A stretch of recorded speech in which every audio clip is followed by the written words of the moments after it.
right, man. Let's go on and do it, man. You might as well. Ladies and gentlemen, here it comes. Victor Allen's New Sports, written, directed, produced by Victor Allen. Neil Urban, the man that the ladies have nicknamed Sexual Chocolate. Here's Vic. They don't. Chocolate Man. They don't say that. I heard they call you Chocolate Daddy. We have to get a new model for me because that one. I've had people ask me. He says, "Where do you use that name? I don't see it anywhere." They don't know where to look. That's right. Tell them to come look here. They can find out. We need to start hashtagging Sexual Chocolate. I tried to. Pictures and stuff. I tried to, and some porn guys came up, and I just had to. Yeah. Hey, you gotta take all your followers. Let me stop. Okay, you guys. All the welcome. people from Pocket Pool. That's wrong. I'm gonna eliminate this right now. Okay, you guys, welcome to New Sports. This is going to be the quick and dirty of it. And you know, the weekend was full of what we call excitement in many categories. NASCAR, the fight between Tony Stewart and Joey Logano, which is another thing. You guys can find out about that. Also, the streak continues with the Miami Heat at 26 and counting. And then, of course, Tiger Woods, it seems like he's going to win back-to-back tournaments. But real talk is March Madness. And if you want to talk about Cinderella teams... Why are they mad? You know, there you go. There you go. There you go. Cinderella teams, if you want to call them that. If anybody's heard of this team, Florida Gulf Coast University, you have to stop and give them props and respect. Don't lie. You have not heard of Florida Gulf Coast. Don't be trying to lie. You have not heard of Florida Gulf Coast And if you University. don't know, you know it now. Unless you're from the immediate neighborhood. I'm telling you. Hey, look, let's give props to them because right now, what we're talking about is the Sweet 16. And I don't want to get into all the things, but I'm going to hit two subjects real quick. The lead-in story is this. I don't have to talk about them as much because they're being talked about a lot. What I can talk about is what I didn't realize in covering sports when you're talking about specific sports. In basketball, this is what I came up. You want to win NCAA basketball? Go small city university. What do I mean by that? When you look at all the teams, and I found this to be ironic, when you look at all the teams that's in the mix, there's only a couple of teams that hail from major cities. Metropolises. You think about it. It's like LaSalle in Philadelphia. That's about it, but they're like a 12th seed. But when you look at all the major universities, do you know they're not necessarily in the big city? So here's my point. If you want to be successful in basketball, with the exception of cities like UCLA for Los Angeles, when you think about professional sports, when you think about the Yankees and you think about all the major cities, San Francisco, Chicago Bears, they're proper in the city they represent. But do you know all the teams are hailing from different cities? For example, when you think about it, Louisville, Kentucky, it's Louisville. That's not considered the big city. Oregon, Eugene, Oregon. If you look at Michigan State, East Lansing, Duke, Durham. So what is this telling you? Brandy from Fresno. Yeah. Ain't that a bitch? Like you want to move, don't it? When you get tired of them cows. That's right. Now let me just say this. Let me say this. And I'm saying this, Mario. You're from D.C., right? No, Howard. Oh, no. Related to college university. Oh, yeah, okay, yeah. My college is in Washington D.C. D.C. But if you look at it, you don't have the powerhouse team that represents D.C. there yet.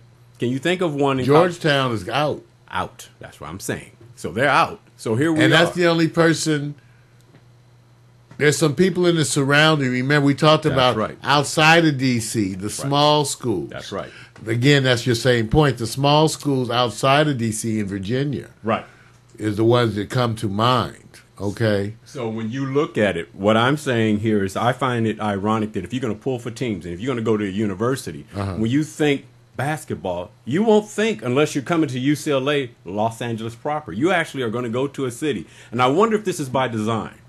That all the major basketball powerhouses tend to come from the surrounding or extended areas outside the major cities. I think it's more related to where the universities are. That's what I'm saying. And where they're placed based on the fact that the universities theoretically, are attempting to serve a community. That's correct. So usually there's some place where there's at least a community. Right.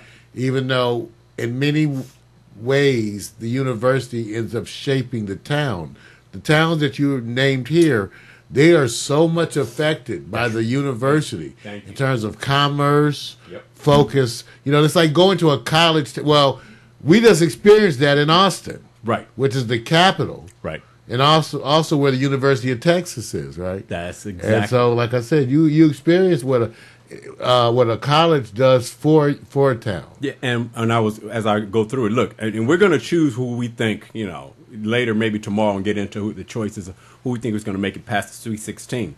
All I'm going to say is the Cinderella teams are going to be Florida Gulf Coast. Totally different. Don't say it. LaSalle, don't say it. I'm staying away from you. And Wichita. So when you look at these teams, Wichita, that's right. Now, upset. Now here's the part. You would think California will be heavily represented in somewhere in this tournament. Not. Californians think that. Yeah, wait a minute. Zero. I don't know if all the Floridians are going, where are all the Californians at? Yeah, no, wait a minute. I think the Californians are all tripping at their lack of Thank representation. you. That's that. I mean, I get you. Yeah, because, you know, Vic, it does seem that way, right? I mean, you have to almost be willing to accept Arizona as someone representing you. You start taking close geographical universities to represent. Utah. You know what you go from? You go from West to Pac-12 to your city, your team. Right. But when you don't have any representation, you get the closest. And right now, Arizona is the West, so to speak. And Oregon somewhat represents the West. Right. If you want to talk about basketball supremacy, the 3 states that are the big pimps, Florida got 3 teams in, Kansas has 2, and Michigan has 2. And that tells you you don't want to live none of those states, right? So wait a minute. So that goes to show you what basketball means. You know you ain't moving to Florida. Right. You're not going to Michigan. What was the other one? I'm not going to tell you. Kansas. What's Kansas? It's Kansas. You know you ain't going to Kansas. But see, here's my whole point. Shit. These universities, think about it now. It gives you an idea of what's happening here. UCLA coach Ben Howland was just recently fired.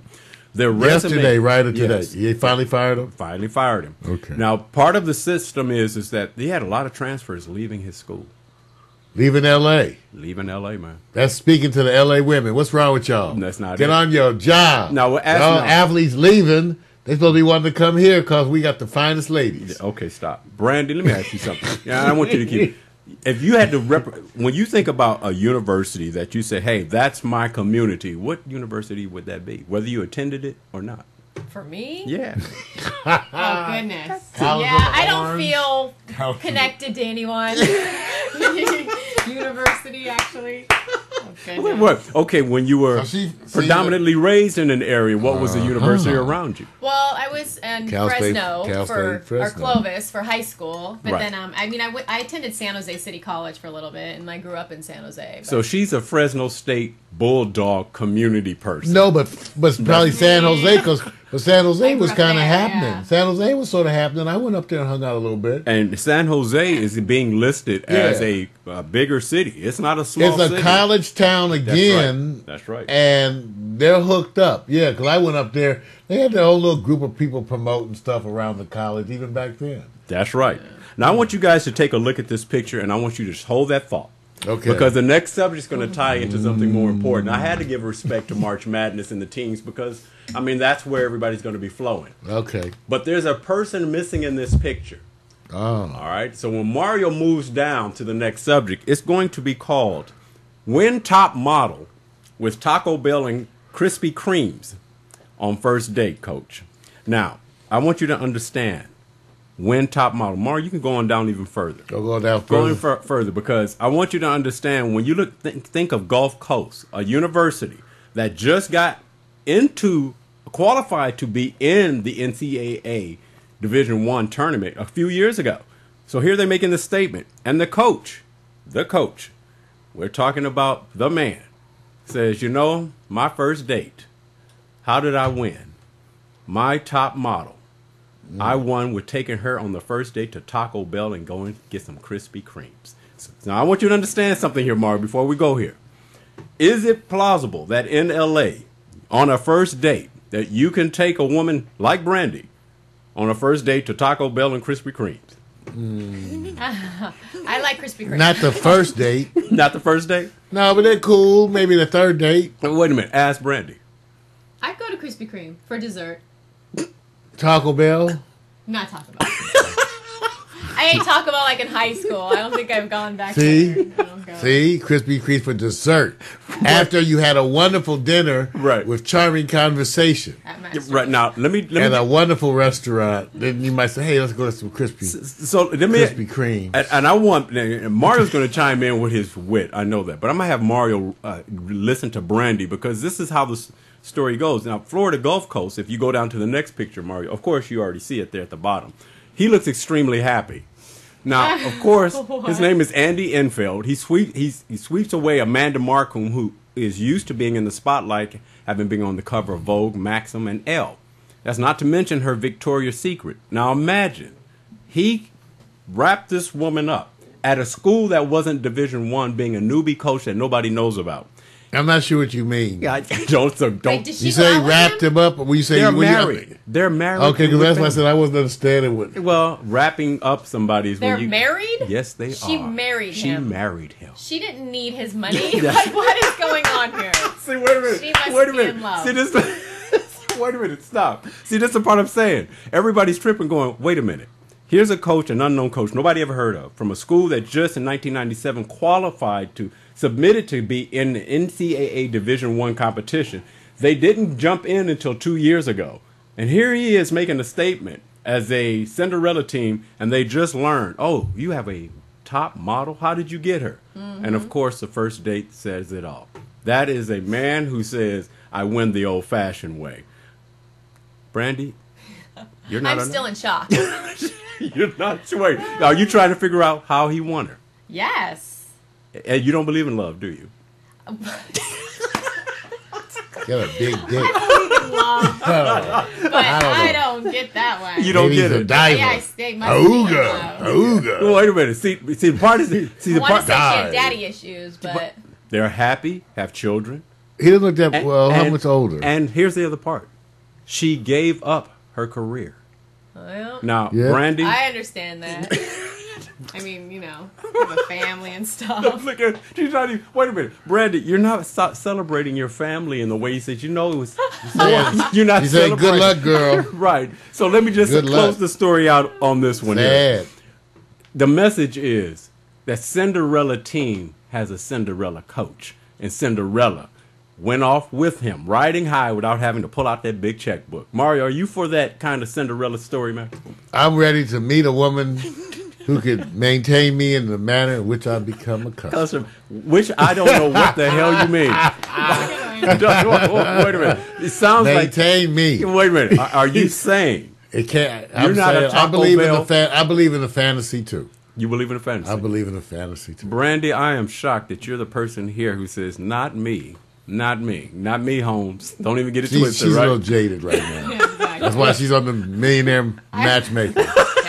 Trying to drown her sorrows. I was with my boyfriend and his 3 kids and my 2 kids yesterday. So, you know. That's a lot of children. That'll make anybody depressed.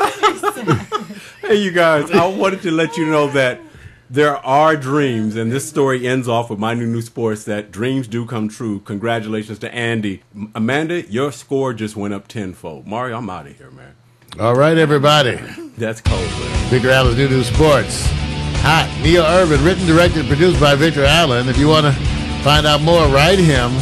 That's wrong. Send us some email. I am shocked at. Yeah.